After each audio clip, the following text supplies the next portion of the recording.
Voici le dernier cas indéterminé, le cas 0 sur 0. C'est de loin le plus compliqué des 4 cas. Et on va voir deux méthodes de traitement pour lever l'indétermination dans ce cas-là. Alors, on va commencer sur deux vidéos différentes. On va commencer par le traitement par factorisation. Et on va partir de cet exemple-là. J'ai pris une fonction rationnelle, f de x, où j'ai un polynôme de degré 3 divisé par un polynôme de degré 2. Attention, dans les exemples précédents, on était au voisinage de l'infini. Là, on fait ça au voisinage de 1.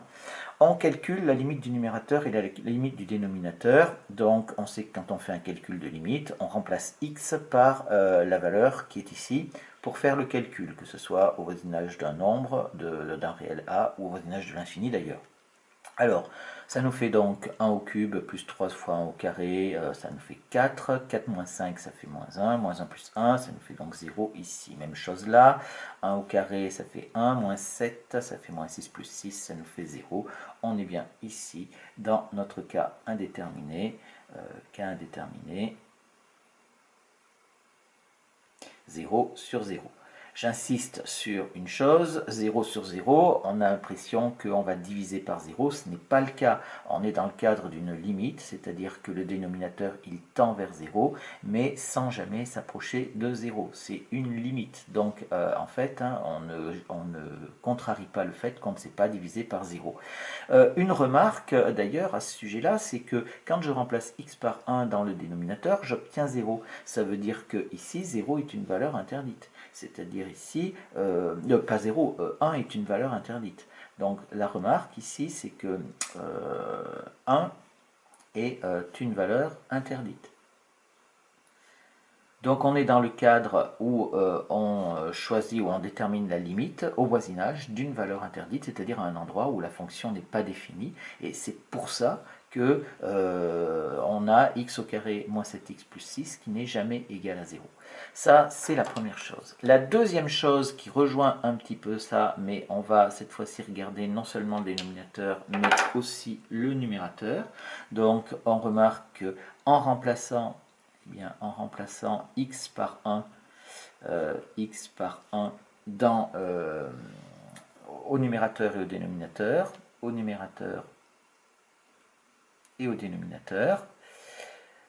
eh bien, on obtient 0. C'est ce qu'on a fait en calculant les limites qu'il y a ici. On obtient 0. On obtient 0. Et donc ça, je peux dire quoi? Ça veut dire que 1 est donc une racine, du numérateur et du dénominateur.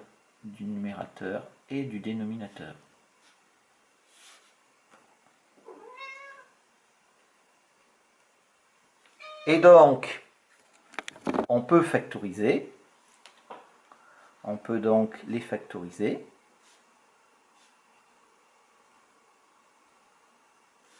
par x moins la racine, c'est-à-dire x moins 1. Ça, c'est un théorème que vous avez vu en classe de première, quand vous avez fait le second degré, et les polynômes en règle générale. Si on a une racine d'un polynôme, alors on peut le factoriser par x moins 1.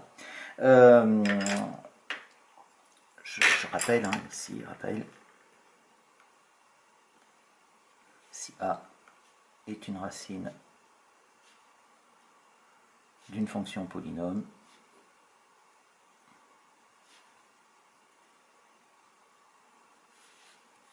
alors on peut le factoriser par x moins 1. Ça, c'est le théorème que vous avez vu en classe de première. Donc, je vais faire cette factorisation. Alors, ici, je vais commencer par le dénominateur parce que c'est plus simple. Donc, je vais faire pour le dénominateur, x au carré moins 7x plus 6.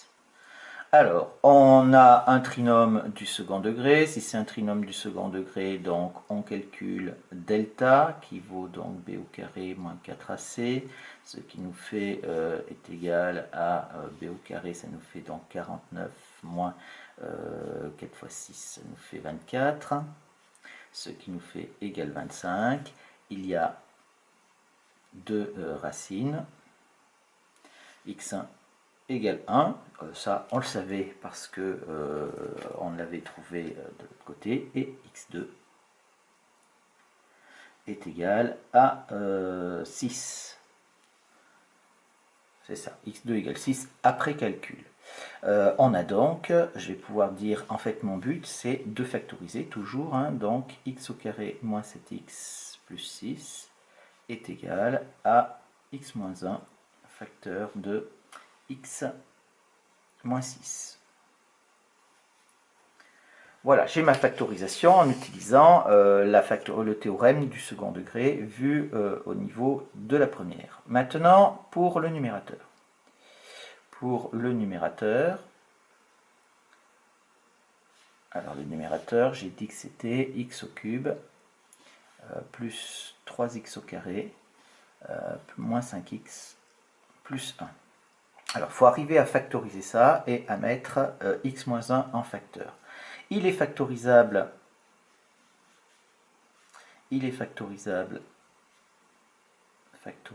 par x moins 1. Donc, on peut écrire que x au cube plus 3x au carré moins 5x plus 1 est égal à x moins 1, facteur de quoi? Alors ici, il faut que j'obtienne un polynôme de degré 3. Là, j'ai déjà un x, donc il va falloir ici que je mette un polynôme de degré 2, plus bx plus c. Si je veux avoir une chance d'obtenir des x au cube, je ne peux avoir que ça. Donc toujours, hein, j'ai un polynôme de degré 3, là j'ai un polynôme de degré 1, donc là il me faut un polynôme de degré 2. Celui-là on le connaît parce que 1 est une racine, et il va falloir déterminer les réels a, b et c. Donc ici il reste à déterminer les réels a, b et c. Et ça, on utilise une méthode de base. Donc là, c'est la méthode de base qui s'appelle méthode d'identification des coefficients. Méthode d'identification des coefficients, et je vais la détailler tout de suite. Cette méthode, elle est très importante.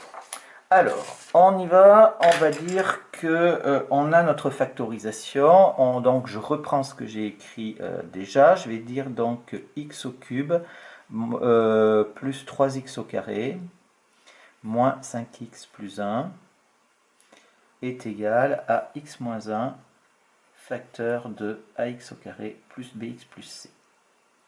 Je pars de ça.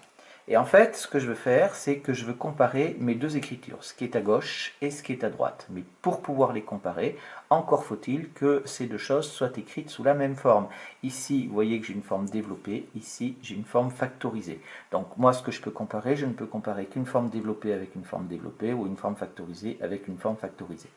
En l'occurrence ici, je vais comparer les formes développées. Donc qu'est-ce que je vais faire? Je vais faire le développement de cette chose-là. Ça me fait donc ax au cube plus bx au carré plus cx. Et ensuite, ça me fait moins ax au carré moins bx moins c. Voilà, j'ai distribué ici mon x et mon moins 1 à l'ensemble de ma parenthèse. Maintenant, il faut que j'ai une écriture semblable, donc il faut que je regroupe les pommes avec les pommes, les poires avec les poires, c'est-à-dire les x au cube avec les x au cube, les x au carré avec les x au carré, les x avec les x, etc. Alors les x au cube ils sont tout seuls, il n'y a pas de problème.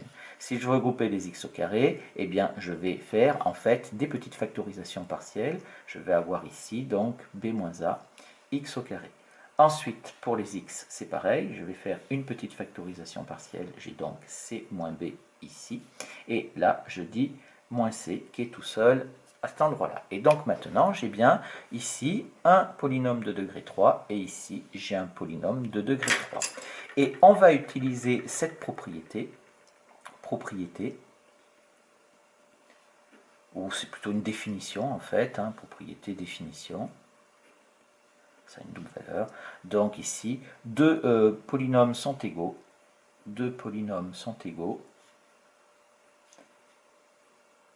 Si et seulement si ils ont même degré même degré et même coefficient. Alors, les coefficients, vous savez, déjà, puisqu'on en parle depuis la classe de seconde. En seconde, vous avez vu les polynômes de degré 1, c'est-à-dire les fonctions affines. Vous avez ax plus b, c'est a et b les coefficients. En première, vous voyez les trinômes du second degré, donc ax au carré plus bx plus c, etc. Et ici, on a donc tous les coefficients. Donc ici, on continue la rédaction. On va dire par identification des coefficients, et ça, c'est essentiel, il faut bien le marquer, parce que c'est là où vous faites référence à la méthode, par identification des coefficients. Donc identifier, hein, ça veut dire quoi? Ça veut dire reconnaître, en fait. Quand on identifie quelqu'un, on reconnaît quelqu'un. Donc là, c'est pareil, on reconnaît les coefficients. Eh bien, qu'est-ce que je vais faire? Je vais prendre donc tous mes coefficients de ce polynôme-là. Je vais avoir donc a, c'est ce qu'il y a devant x au cube. Ce qu'il y a devant x au carré, c'est b moins a. Ce qu'il y a devant x, c'est c moins b. Et enfin, lui, il est tout seul, ça nous fait moins c. Je vais avoir donc ces quatre coefficients-là. Et je vais dire qu'ils sont égaux à quoi? Eh bien, ils doivent être égaux au même coefficient que j'ai ici dans ce polynôme. Donc, x au cube, ici j'ai a, là j'ai 1. Donc, a doit être égal à 1. Ensuite, pour les x au carré, ici j'en ai 3. Donc, b moins a doit être égal à 3. Pour les x, là j'en ai moins 5. Donc, c moins b doit être égal à moins 5. Et enfin, le moins c, il est tout petit. On obtient donc 1 ici. Voilà, alors on a ici, vous voyez qu'on a un système de 4 équations avec 3 inconnus. Ça veut donc dire qu'il y a une inconnue qu'on va calculer 2 fois et on doit impérativement trouver la même valeur pour valider les solutions du système. Donc ici, on va dire que ce système est équivalent à, eh bien, on écrit donc notre système et on va le résoudre sans aucun problème. Ici, j'ai a qui est égal à 1, donc ça c'est bon. En bas, j'ai moins c est égal à 1, ça veut dire que c est égal à moins 1. Maintenant, je vais calculer b ici dans la deuxième, donc ça me fait b qui est égal, je fais passer le moins a de l'autre côté, ça me fait donc 3 plus a. Ce qui me fait, oui, mais le a, je l'ai déjà calculé au-dessus, ça me fait donc est égal à 3 plus 1, c'est-à-dire 4. Et ici, je vais calculer C, et normalement, je dois trouver moins 1, mais je fais le calcul quand même pour détailler. Donc, qu'est-ce que je fais ici? Je fais passer le moins B de l'autre côté, ça va me faire donc B moins 5, ce qui me fait donc est égal, B, j'avais trouvé 4, ça fait 4 moins 5, j'obtiens moins 1, et c'est bon, j'ai terminé, j'ai trouvé cette chose-là. Donc, je peux dire que x au cube plus 3x au carré moins 5x plus 1 va être égal à x moins 1 facteur de, maintenant je remplace petit a petit b, et c'est parce que j'ai trouvé, ça nous fait donc x au carré, ici plus 4x moins 1. J'ai ma factorisation. Alors maintenant, on va revenir, puisqu'on a réussi à faire nos deux factorisations, donc maintenant je vais revenir à ma fonction de départ, ici, puisqu'on n'a toujours pas levé l'indétermination, c'est-à-dire qu'on ne sait toujours pas le résultat de cette limite. Donc, qu'est-ce qu'on a? On obtient alors, on a alors f de x qui va être égal, mon numérateur, c'est-à-dire x moins 1 facteur de x au carré plus 4x moins 1 sur, ici, on avait trouvé la factorisation du trinôme du second degré, c'était x moins 1 facteur de x moins 6. Et ici, on voit tout de suite que quoi? Eh bien, qu'on peut simplifier par x moins 1. Et donc, c'est égal à x au carré plus 4x moins 1 sur x moins 6 pour tout x différent de 1, bien sûr. Et maintenant, eh bien, j'ai réussi à lever mon indétermination, puisque si je reprends mon calcul de limite, je vais dire que limite lorsque x tend vers 1 de f de x, ça va nous faire est égal à la limite lorsque x tend vers 1 de x au carré plus 4x moins 1 sur x moins 6. Et ça nous fait, donc on remplace x par 1, ça fait 1 plus 4, ça fait 5. 5 moins 1, ça nous fait donc 4. Et ici, 1 moins 6, ça nous fait moins 5. Et ça nous fait donc moins 4 cinquièmes. Et j'ai réussi à trouver ma limite. Alors ici c'est pratique, mais il va falloir, ça ne va pas être toujours valable. Un certain nombre de remarques ici pour préciser un petit peu les choses. Remarques. Alors, la première, c'est que le cas 0 sur 0 se rencontre quand on fait la limite, quand on calcule la limite en un réel A, quand on calcule la limite en un réel petit a. Contrairement aux autres cas qui se rencontrent plus souvent au voisinage de l'infini, celui-là, il se rencontre vraiment quand on est à un réel a qui est fixé. La deuxième chose, c'est que la méthode d'identification, la méthode de factorisation, qu'on vient de voir, hein, la méthode de factorisation, eh bien, ça marche, mais ça marche à cause de quoi? Enfin, ou grâce à quoi? Grâce à cette propriété, c'est-à-dire que ici, ça marche qu'avec les fonctions polynômes. Si on a autre chose qu'une fonction polynôme, ça ne fonctionnera pas. Donc, la méthode de factorisation sera applicable uniquement avec des fonctions polynômes. Uniquement avec des fonctions polynômes.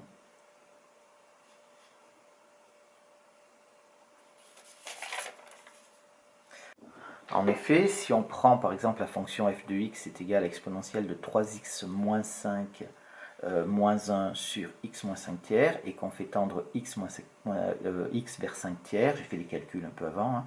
Alors bon, bien évidemment, si x tend vers 5 tiers, x moins 5 tiers va tendre vers 0, et si je prends le numérateur, exponentielle de 3x moins 5, moins 1, ça nous fait donc, ça va tendre vers exponentielle de 3 fois 5 tiers moins 5 moins 1, 3 fois 5 tiers moins 1, moins 5, pardon, ça fait 0, donc ça va tendre vers exponentielle de 0 moins 1, c'est-à-dire vers 0.